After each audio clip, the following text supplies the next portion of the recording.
Update 3. I inherited my grandmother's house only to find out that my family had sold it without telling me. My lawyer told me they forgot to read the fine print. Then it turned out. Mom's voice came through clearly. Thanks to the hotel's thin walls, the audit team arrives Monday, she was saying. If we don't have that money transferred by then, we. Kennedy, Dad interrupted. But Natalie's lawyer is causing problems. Then fix it, Griffin. We didn't spend 30 years building this business to watch it crumble because your mother decided to play favorites from beyond the grave. I started recording on my phone. What about the paintings? A new voice. Edward, you promised there were valuable artworks hidden in the house. There are, Mom snapped.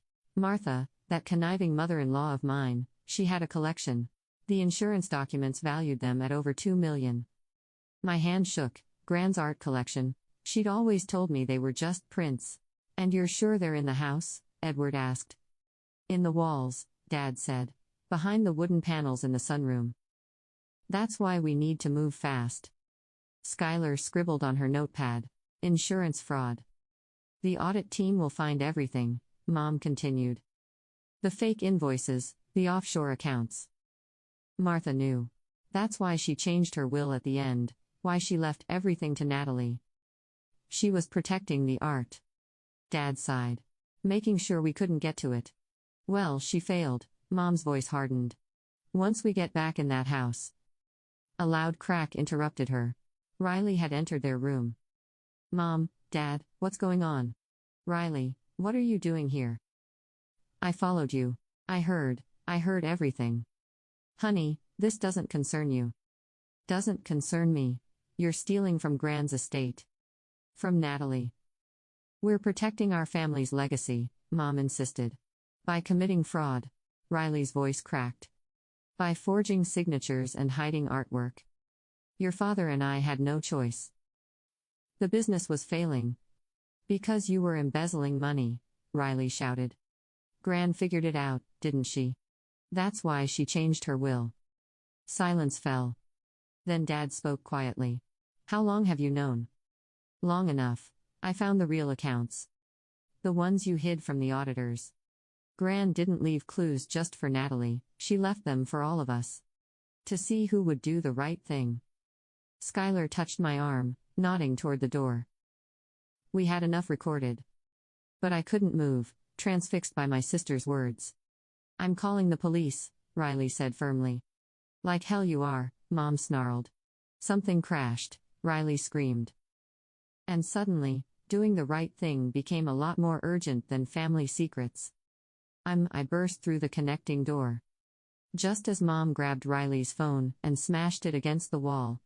Get your hands off her, I shouted. Everyone froze. Dad stood by the window, pale and shaking. Edward backed toward the door.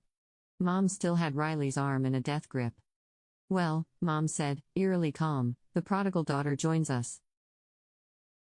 Skylar stepped in behind me, her phone clearly recording. I suggest you let her go, Kennedy, unless you'd like assault charges added to the fraud. Mom released Riley, who scrambled to my side. You recorded everything, didn't you? Riley asked. Every word, I confirmed. The fraud, the embezzlement, the art theft, all of it. You don't understand, Dad pleaded. The business was failing, we needed to steal from your own mother. I cut him off.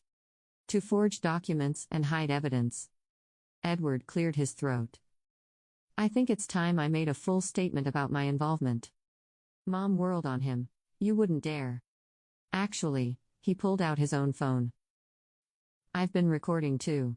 Ever since you first approached me about rushing the sale, something felt wrong. And now I know why. You're all making a terrible mistake, Mom said, but her perfect facade was cracking. Riley touched my arm. The paintings, Gat, they're not just valuable. They're stolen. That's what Gran discovered. What? Dad's been using the business to launder money from art theft for years. Gran found out when she discovered one of her paintings was a forgery. Dad sank into a chair. Martha confronted me 6 months ago, he admitted. Said she had proof. That's when she changed her will. I realized when she added that clause about my consent, Mom said bitterly. She knew we'd try to sell the house. Knew we'd need to get to those paintings before the audit. Skylar was already on her phone. Yes, detective, room 412 at the Riverside. We have multiple confessions recorded. Mom lunged for her, but I stepped between them. It's over, Mom. Gran gave me that house for a reason, to protect her legacy from people like you. People like me. She laughed hysterically. I built this family while she judged us all from her moral high ground. No, Riley said quietly, you destroyed this family. Gran was trying to save us. Police sirens wailed in the distance.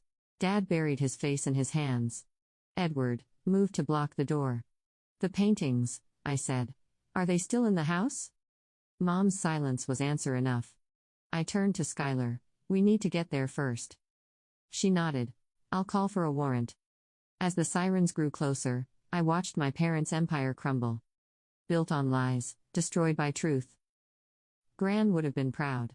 The police found the paintings exactly where Dad said they'd be, hidden behind the wooden panels in Gran's sunroom. 13 masterpieces, each worth a fortune. Each tied to a different theft over the past decade.